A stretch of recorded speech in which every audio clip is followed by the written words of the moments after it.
It's very easy to use the great powers of observation, which really good marketers have.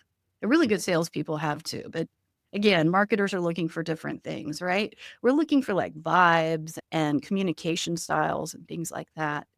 Just walking around and meeting people is a great way to do that.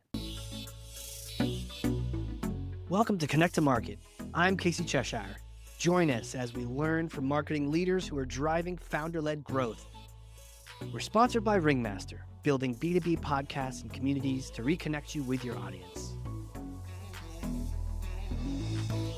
All right, the train has left the station. Let's go, guys. I'm excited, so excited to get into this conversation today. My guest today is an absolute badass. I can't wait to introduce you to her. If you have been in our community roundtables, you may have met her. You may have been in a breakout session, in which case you're going to go, oh, yeah, I can't wait to get to this show.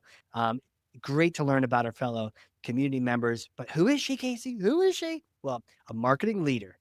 Absolute thought leader. She is an AI. I'd almost call her like an explorer, like a Voyager satellite off in the distance. She is at the forefront out in the galaxy, experimenting with things. And every conversation we have, I learn something new about AI. So we can't wait to dive into that too. Brand expert, very entrepreneurial in her marketing strategy, journalist, innovator. She was selected for Perplexity's 2025 AI Business Fellowship, which she just finished, and I can't wait to pick her brain on that. SVP of Marketing and Product Management, yes, both at 360 Factors. Megan Ward, welcome to the show. Thank you so much. And probably the most kind and generous introduction I've ever had. It was wonderful to be here. And I'm so excited to have this conversation with you today. Awesome. I'm glad to be here too. You know what? If you want to clip that intro and just make it like your wake up ringtone in the morning, that, I just think I gets you hyped will. every day. Let's do it. Great idea. Do it. Well, hey, for this first question, we always ask this first question. I gotta put on a giant foam finger with a number 1 on it. All right, There it is. the spotlight's on you. So the question is, what is the number 1 thing that marketers need to do in order to connect to their market? Well, wonderful question. It changes, the best thing about being in marketing is that seems to change and shift every few years. I Does. think that's what keeps the profession really interesting and engaging for people that choose marketing as a career. But Yeah. to lay it out there today, I would say that I believe marketing leaders, as much as humanly possible, should be spending time with real people in their markets. And that may Ooh, seem obvious, but at least in B2B SaaS where I live and operate, marketing is often seen as this sort of mysterious, behind the scenes, magical lead generation machine, right? And that's a good right. thing. And that's it, right? That's it. And, if that's the mission, we've got to do our best to complete the mission, right? And we should do that. And we should take that if that is the mission at your organization. But I do think, Casey, that as marketing leaders in organizations where that is the mission, that we're just going to be much more effective in guiding our teams and our content, our campaigns, brand strategy, all of that when we deeply know our customers. Tell me what's happening here, because I feel like it sounds like a no-brainer that we should know our customers, but at the same time, I think we can all nod our heads that that isn't really happening most of the time. I think you're right, and there's a couple of reasons. So, Yeah, number one, our sales team members are having tons of conversations, right? And if right. if everything's going well, then that's happening, and that's great. That's obviously a huge part of their job. But in those conversations, I think that they're listening for different things than we as marketers would listen for. Right? Their jobs are different and they're observing different things than we might observe as marketers. So they're having conversations and interactions, but marketing a lot of times is working off a dusty ICP kind of persona document that has these mythical or pseudo personas, and it possibly gets dusted off and refreshed from time to time. But how helpful is that really? And that's where I see this great contradiction. Yeah, you know, it's like the image in my mind. What a classic image! Like a marketer picking up an old tome in a wizard's tower and blowing the God. die, and it just like flies everywhere. Like, oh, I haven't seen this book in years. Hey, let's pick it up and tweak it like 1%. Yep. Right. And to your point, marketing's always changing and our customer ICP might be changing, but if we established it in the 70s, who even knows? One time I was working for a company and their email list, they were kind of seeing it like treasure under a dragon, where they wanted to keep every Mm. single person on there. And they literally had people from the 70s on like Yahoo and AOL accounts that didn't even exist anymore. Like the people had retired or died. They weren't even around anymore. Yeah. And they were just in their database bouncing every time. Oh, brutal. So talk about the dusting. Brutal. Okay, so I'm sorry, I wanted to zero in on this. This was a really key point, and I feel like you've just got sound bites coming out you left and right. The idea that sales is listening, but they're listening for something different. Could you talk more about that? Like, Yeah. and what does marketing tend to listen to, or should they be? In marketing, we want to listen to make sure, and we want to observe and make sure that we're able to effectively communicate our messaging in a way that is going to be most receptive to our market. Yeah, So, answering questions like, do we speak or communicate like they speak? So, some of it is vibe, tone, brand voice, right? And just really aligning that to our market. And in sales conversations, really they're wanting to make sure that they do their job and advance deals and projects forward when it makes sense. And so really they're looking for things like, who's my champion in this conversation? Right? What am I listening for to understand who else needs to be involved on the other side of this deal to advance, this opportunity? And that's their job to do that, right? So, but in marketing, we want to know, um, is this appealing the way we're presenting information and easy to understand by the target market? right. Does it even resonate with like, and it's almost like a push and a pull sometimes. And I'm making this up. I don't even know if it's true, but you tell me. The idea of like sales there can be, generically speaking, can be very much like I need to push this deal along,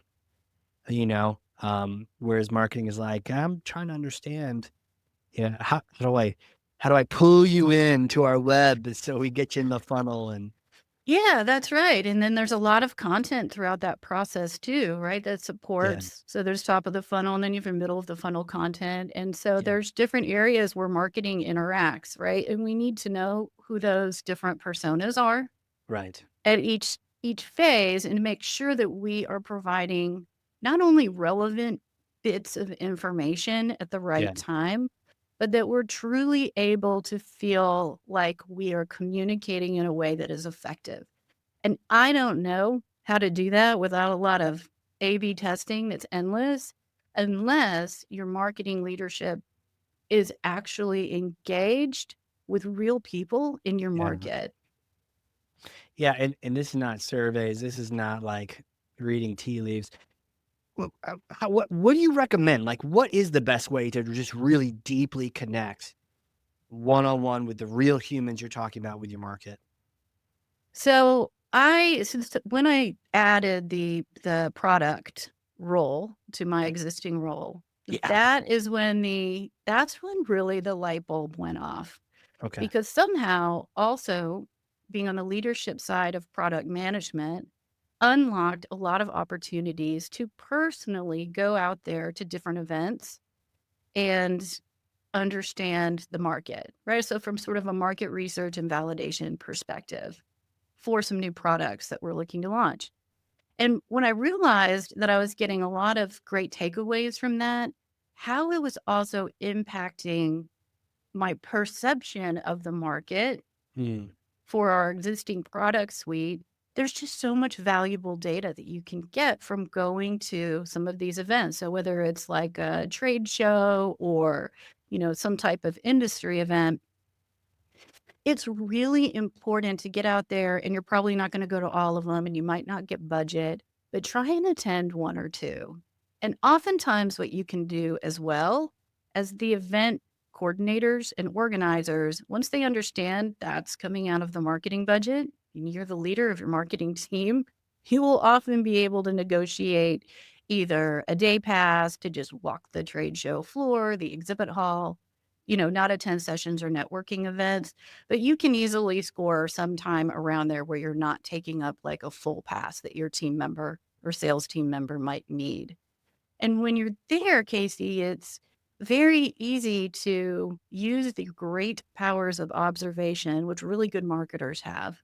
And really good salespeople have too. But again, marketers are looking for different things, right? We're looking for like vibes and communication styles and things like that. But you're there. I mean, just walking around and meeting people is a great way to do that. If you can get some budget from your company to be able to, get your travel taken care of. A lot of times that's just can be free. It's so true. The idea of, the vibe, the style, the energy of your customer, and nothing conveys some of the nonverbal things like being there, mixing with them, even just observing them in the expo hall, and how are they? Are they all outgoing? Are they super shy? Are they all on their phones? Like, you know, are they super nerdy, or are they like dressed like salespeople? Like, who are they, to get a sense for, what kind, and so that way you don't sound like, I feel like the perfect example of this is like me when I like to throw, Gen Z slang at my kids, Hmm, because not because I do it well, but because I don't do it well, and I get these reactions from them of like, "Oh, dad, like, nice try," or no, almost they always say like, "That's not how you that's not the right use of that word," you know? And I right. and I kinda know that, but I like getting the reaction, but not if you're marketing, right? Trying to throw out some terminology, and if you get it wrong, the people just go, "Oh, who's that imposter?" Exactly. And the default is this sort of bland corporate speak, Right. right? Because you want to play it safe. You don't know. So everything just kind of is acceptable. And that's okay, but then you're also missing an opportunity to infuse your brand and your communication with some personality that might help you stand out from the crowd.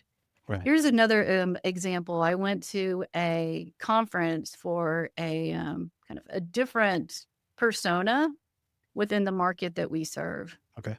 And I knew almost immediately from sitting there for a half day and just interacting with people and, going through a couple of the sessions that the typical writing style framework that we utilize for a different persona within the same industry would not work. Tell me more. Tell me more. What Yeah, so we'll utilize like the past framework, problem, agitation, solution in communications, relevant communications, depending on, where somebody is in the funnel. And I'm at a conference for CFOs.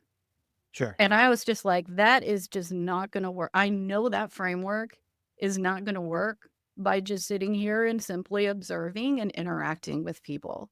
And what we should do is make sure we don't use that framework as a style in our marketing communications. And we need to go find a different framework that will be more suitable. Got it. And maybe this is just that subtle feeling that you get, but was it something about the way they communicate, or the style, like very, like they don't want the drama. They're like, just give me the facts, or like, what was it about it that told you that past wasn't going to work? Yeah, it's just I would say a more matter of fact. Yeah, just the facts, ma'am. It is going to Mhm. be more, I would say, more able to be received positively than a framework that we may utilize for somebody else in that organization. Got it. Like, maybe it would be too over the top. or turn off. Yeah, right? Like, that's not, um it's not the right yeah, I just again, break the bar. It's just not gonna it's not vibing. It's not vibing. Yeah. Mhm. Okay, so the idea of getting out and attending, being in the same proximity physically, you can pick up on so much. What else is in your bag of tricks in terms of how you deeply connect? So that's if you've got you wanna spend time with real people live and in person, right? So that's like this gold standard. Do that as much as you possibly can. The There's the opposite of that. I can still spend time with real people in our market, not live and not in Mhm, person. And that is, and I'm just going to put it out there, like, don't sleep on call recordings.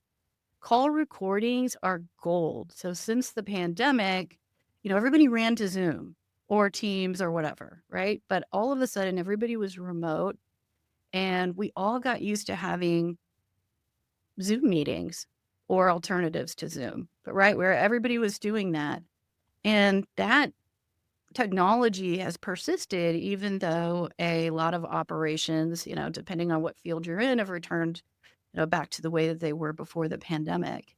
mhm. And so there is this wealth, gold mine of information in Zoom call recordings. So if I can't get out to an event and I can't connect to somebody in person, I, as a marketer, can spend maybe 1 hour a week and just go through what was the recent demo call? What was the recent pricing call? And do maybe 1 hour a week. And I'm not there to observe or hear about what our team members on that call might be saying as much, although it's interesting. Um, I'm there to observe our customer or our prospective customer because you can still pick up a lot of that nuance by just simply spending 1 hour watching that recording. And then you can really supercharge it. So once you've done that, maybe, 1 hour a week, that's typically what I'll spend. Yep, I'll go and collect 25. So I just did this last week. It was wonderful. Go collect the top most recent 25 recordings. And in this case, I used demo recordings and really just utilize the deep analytical powers of AI to go through, scan the transcripts. So grab the transcripts, cleanse the transcripts. Like I took out people's names, things like sure. that, right? Just find, replace, salesperson, prospect, and all of Mhm. those. Upload all that. And, with a couple of really good prompts, you can get and easily understand what are the current questions that our customers and prospects are asking about our product. They may be very different from what you assumed, maybe very different today than that FAQs page you put on your website 2 years ago. Right? So even knowing, what are the commonalities in what real people are asking about in our products and solutions, AI is able to help you do that at scale. It's not able to help you sort of pick up on those vibes and refine your brand voice, but it is really good for these other areas. And I can think of like 10 more use cases where I could grab other calls and go do the same thing, but that's, I'm sure, a topic for another time. It's so true that Zoom became ubiquitous, right? And so, and I think back in the day, it was the land of Gong, right? Gong was Yep. recording and analyzing, and you were like, "Ooh, magic." But it's kinda like everyone can Gong now because everyone's got recordings, everyone's got transcripts. I love the fact that you process those, and then you've got insights you can share, and it's not throwing anyone under the bus. But one of the interesting things that I actually underlined this when I was taking notes was you were not there to observe your team and listen to what they were saying. I was about the other voice. And I can very clearly see like sales leadership being like, I'm there to hear what are you saying? Are you asking the right question, sales rep? But as the marketing lead thinking, what are the words they're saying? And this gets back to, me not using Gen Z slang the right way, but like using their own words back to them. It can be a great technique. Yep, it can be a great technique, and then, especially in software, we are all very our products can be very simple or they can be very complex, Yeah, and when we spend a lot of time with our products, we innately understand our products or services or solutions, yeah. right? Because 'Cause we've just been around it a lot. So for us, it's very easy to describe. You can also get a sense by doing this of really how familiar is your prospective customer or your market? How familiar are they with technology, right? So, um, with what technology is capable of, and then also kind of how ready are they for technology? Are we just putting a lot of features out there that nobody cares and nobody asking about these features? What are they really trying to solve? So that's a great thing for us to bring back when we get excited about our products and go, hey, let's come back and make sure that we're really understanding what is our market trying to solve. And let's talk about the level of education that is required and what gaps do we have in actually providing that content. 100% reminds me of the VCR remote I was trying to use last night. Rewatching Friends, because that's what you do when you can't find anything good on Netflix. And so we were rewatching like season 1 of Friends on DVD, Oh, and wow. the chunky remote, and the kids are coming in, so we gotta pause it because sometimes they get a little risque. And so Hmm. I'm like, I'm trying to pause the dang thing, but where is the pause button, right? Yeah, There's like 30 other buttons that I've never used. exactly. I don't need a play, power, pause, rewind. Play, pause. That's right. Power, right? And yeah, and it's so true to be thinking about, do they not only do they need this, but to your point, are they ready for it? Right, right. Are we really focusing? So if they would have, right, was ideally as in marketing, we would have closed a lot of those gaps, right? Yeah, We would have been doing a really good job at awareness and consideration, and we'd be right at that consideration phase.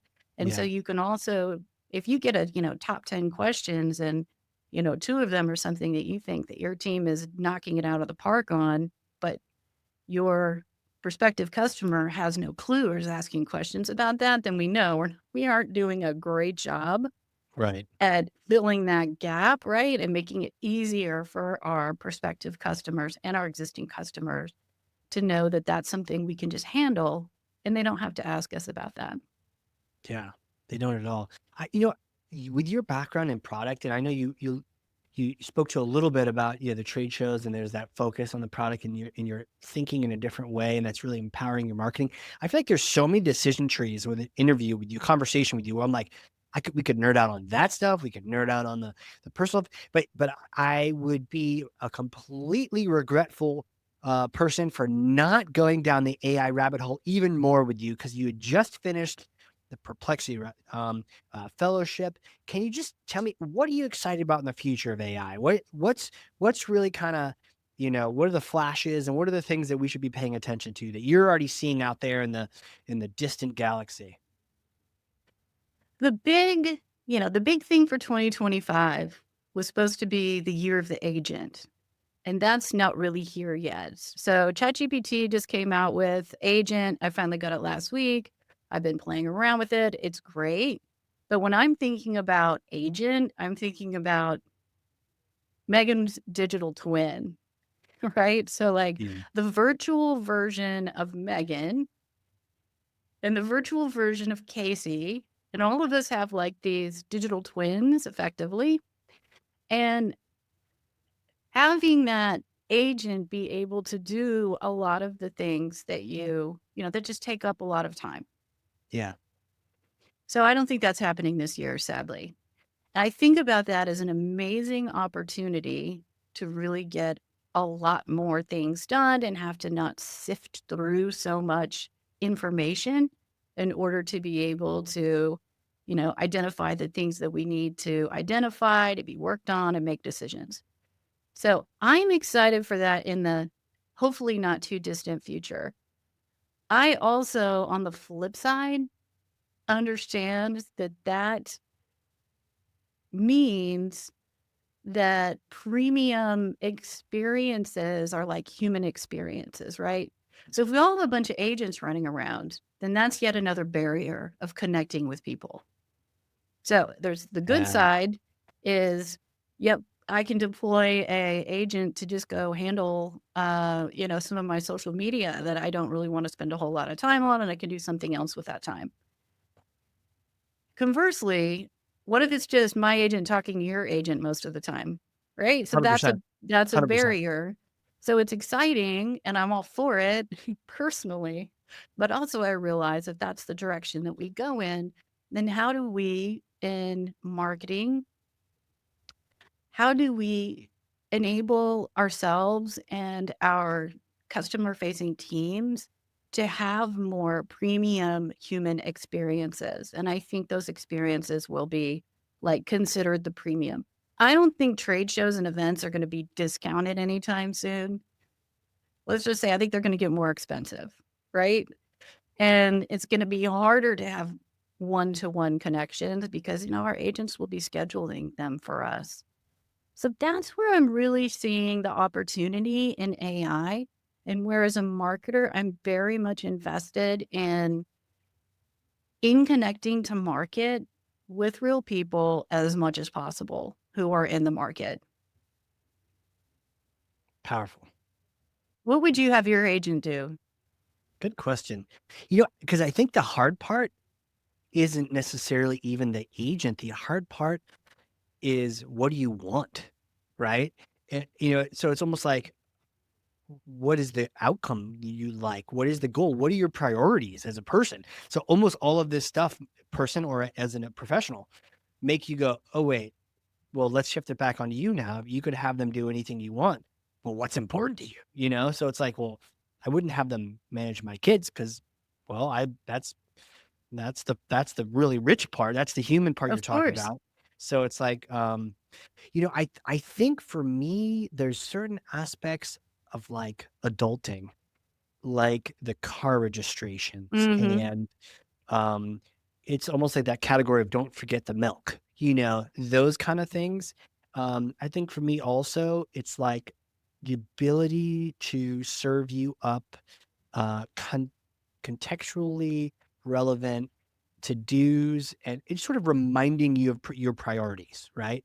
Like you said, this was your priority. Well, let me just keep reminding you about that. Um, I also really like the idea of getting reminded and coached through my blind spots or the weak areas that I'm not seeing, getting them called out and then give me some coaching on that. Mm, But, I'd that's love to good. farm out my workouts, but Yeah, that you need to do those.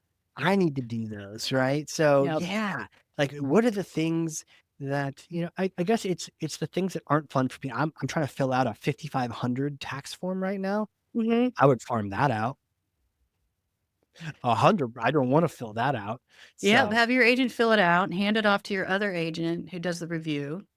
And give review, it back to you, and then you need to go, and then maybe if you need another human to do the final review, you could do that, but at least you're not right. having to fill it out. Yeah.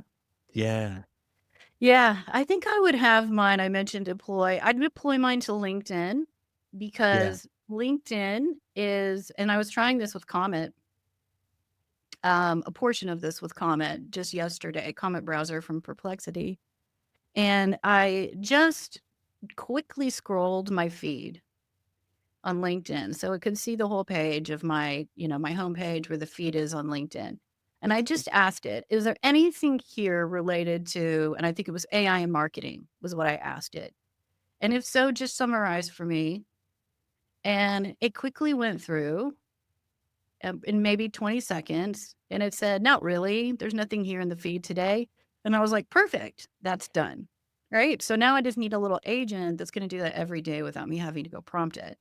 yeah, And I could do a little workflow that actually yeah, does that, but that's one thing that I think would save time. Also, I think and I just thought of this kind of interesting. So if you and I both had these agents, right, we're on LinkedIn or whatever, then as a marketer and as, a leader in your organization, you do need to know what's out there that's new in products or services that you care about, right? That Yeah. are important to your organization. But I don't necessarily want to go through and validate the different connection requests that I get and then the Insta like pitch messages. Something in there might be good that I need to know about. So it's still pretty relevant, could be relevant information. I don't want to spend my time doing that. Yeah. The not really, I think that you've highlighted is just important as doing the good things, but also helping you cut out some of the bad things.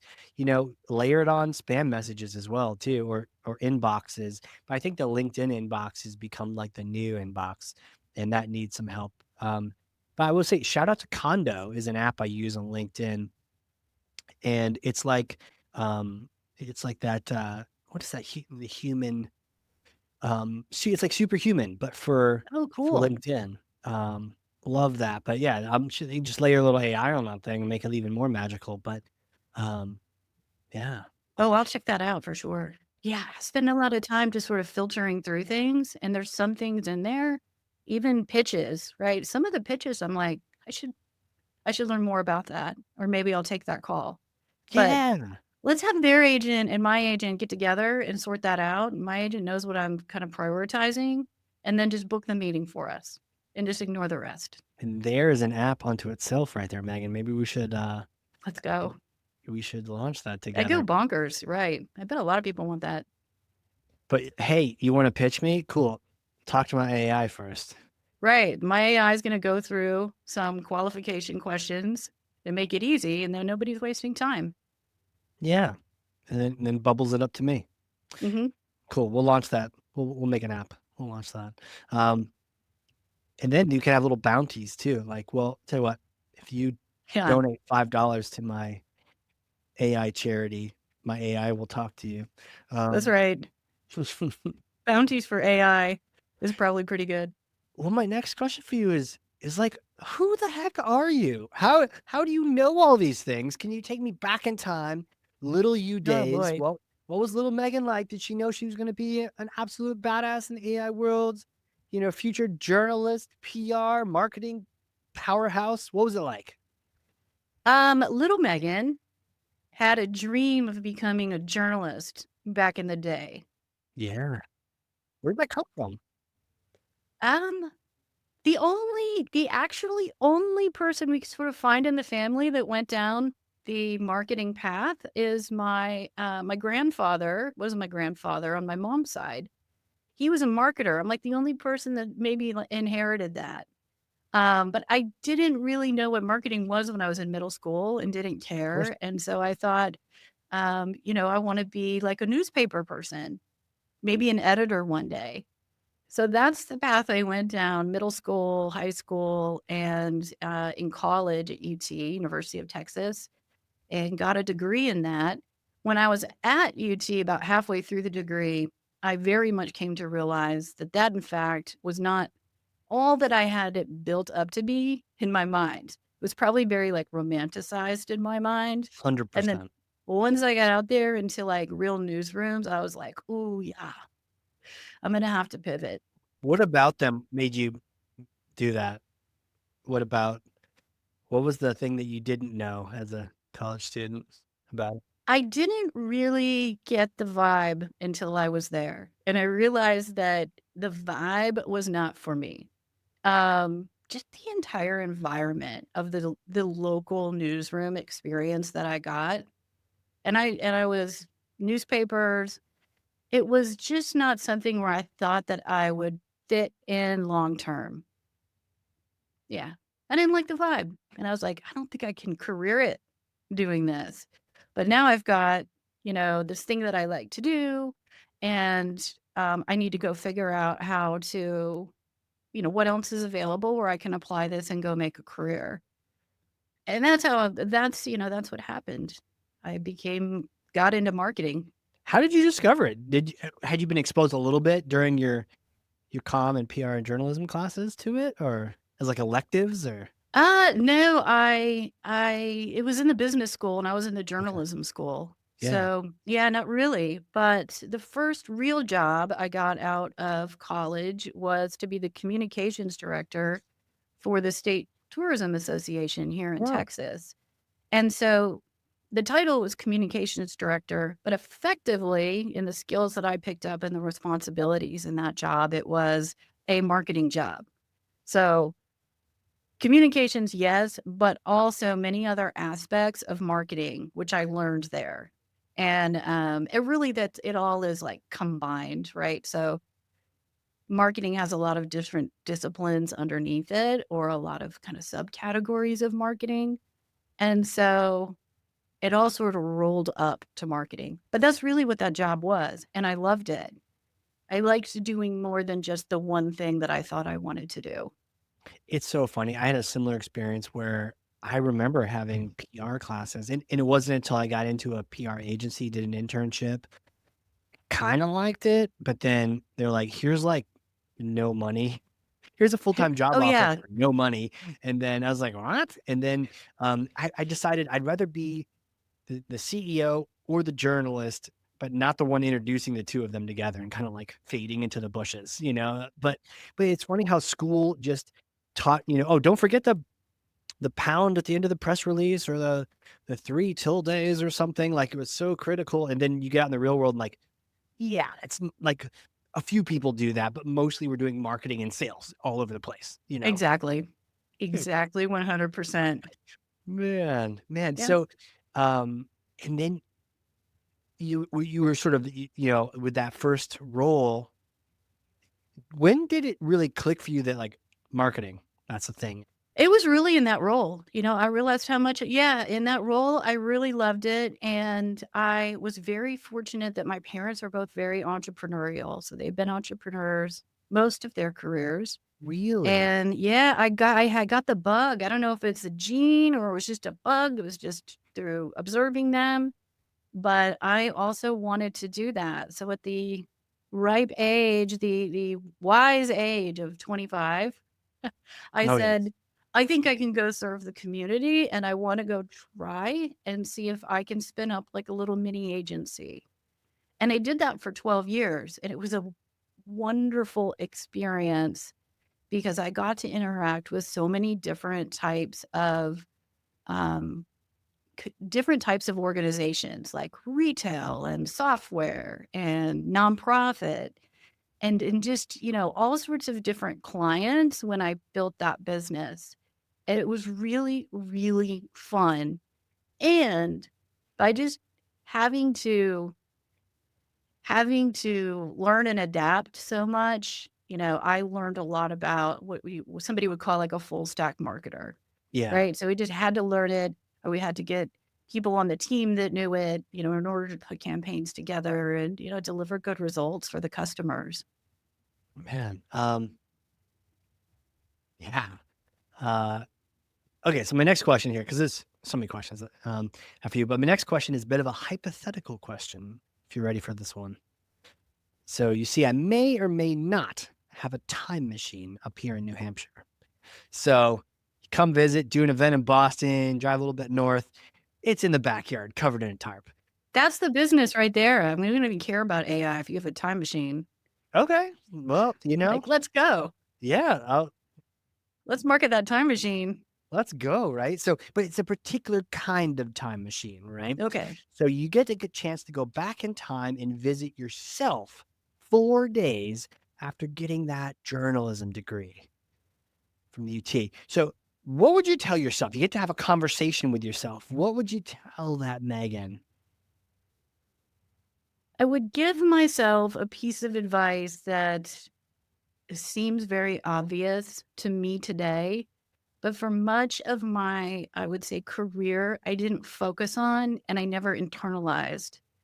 And I think this would have helped me straight out of college with journalism degree, Megan, have a lot more confidence early on as I was entering like the workforce and entrepreneurship. And that is very simple idea, which is to never assume that somebody knows what you know, because it is the most limiting belief in the world. And that, Casey, is something that I have just, even in the last year, really have decided to try and internalize, not just remind myself of. And it seems really obvious to some people, but it just never felt that obvious to me. I would think of things like, even today, well, if I can do this with AI, anybody can do it. If I know Mm, this because I read it in a very popular book that everybody's reading, then, what's the big deal? Or if I have some wisdom through years of experience, then anybody can have that. That's just this very limiting belief that I recognize that, is something that have struggled with, but didn't really realize it. And I would go tell young Megan, just put that one in the trash today yeah. because it is the most limiting belief in the world. But how about you? What would you tell young Casey? Yeah. No, it really, because it took me a while to figure out that I was, um, like a consultant mindset or an entrepreneur where like I want to get in, I want to see what's broken, fix it. And once everything's cool, hand it off to someone and like, let's go break something else. Right. Hmm. Um, and so, but that would occur naturally to me in the marketing cycle. And right about, a year and a half, 2 years, I'm like, okay, we're good. You know, I fixed it all. Yeah, yeah, and so just I think what I would, to convey that, I would probably tell myself to just stay in that passion zone. Like Hmm. if you're passionate, if you're fired up about it, if you can't go to sleep until you look it up a little bit more, like embrace that, lean into that, and kind of, similar to your point that if you're passionate about something, it's such a superpower.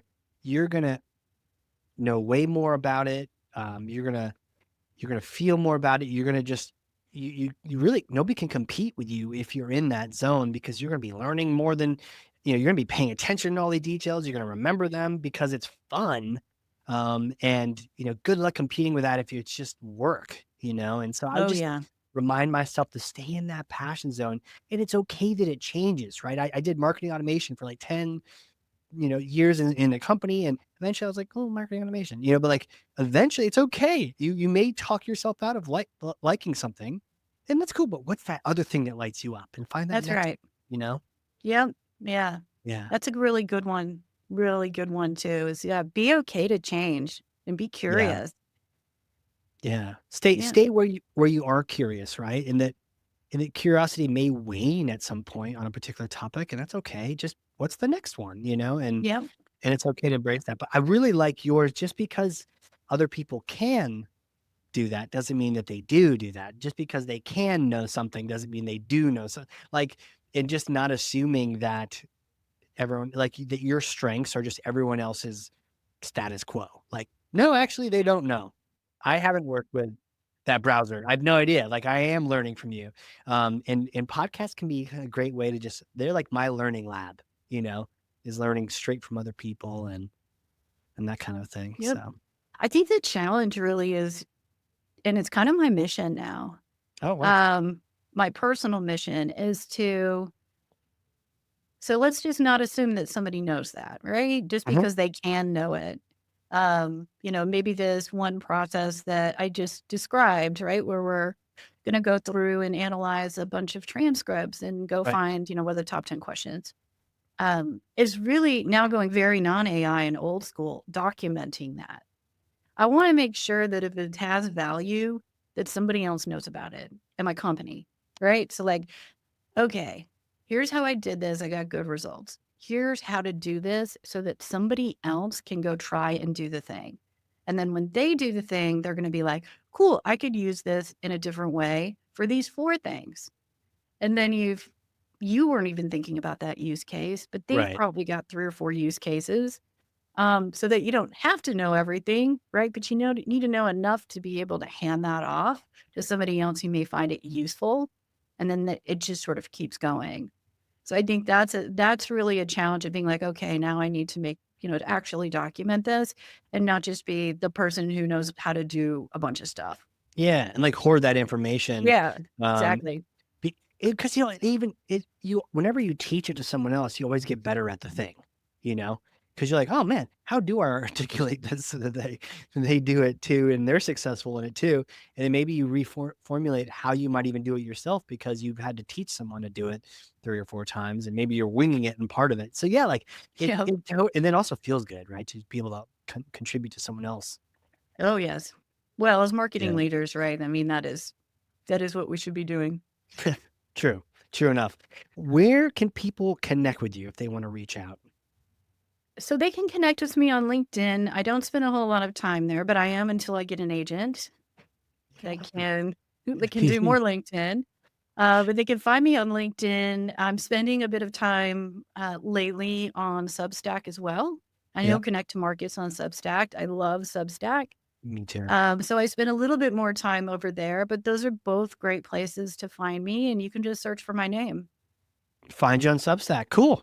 And what we'll do is we'll link to both of those in the show notes so people can just click right on through. And yeah, Substack has a good messaging platform as well. So that might be Yeah, it is. It's pretty nice. yeah, good cheat code. A little hack is let's start messaging on Substack. If you know, you know. That's right. Um dang.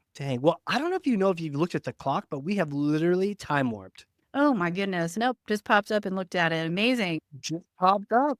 Like, my gosh, this has been such a great This conversation. has been so much fun. Really. Thank you so much for coming on here. The learnings have been fantastic. Stories, listening for different things on the calls, validating, deeply knowing people, not making it mysterious marketing, but our powers of observation and just some of the anecdotes about being at that show and knowing that was not going to be that's not the vibe, that's not the words, the terminology. And then finally, just because other people can do it doesn't mean that they do. Like your specialty and your passion, great stuff. So thank you so much for coming on here. Oh, it's my pleasure. Anytime. And thanks for having me. Absolutely. And for those listening, if you learned something, and I freaking know you did, because I literally have 2 pages of notes over here, front and back. But share this with one person, 9 people, 3,000 people, whatever the number is, but even one person who needs to hear this. Maybe the next time you get some marketing and it just feels off, maybe that marketer needs to hear this episode and reconnect with their customer, get them this information. And with that, Megan, thank you again. You're welcome. Have a good one. All right, everyone. This has been a crazy cool, very exciting episode of the Connect to Market Pod. We will see you all next time. And that wraps up another episode. Thank you for joining. For show notes and other episodes, visit us at connecttomarket.com. Connect to Market is sponsored by Ringmaster, creating podcasts and communities that create relationships, generate revenue, and drive growth.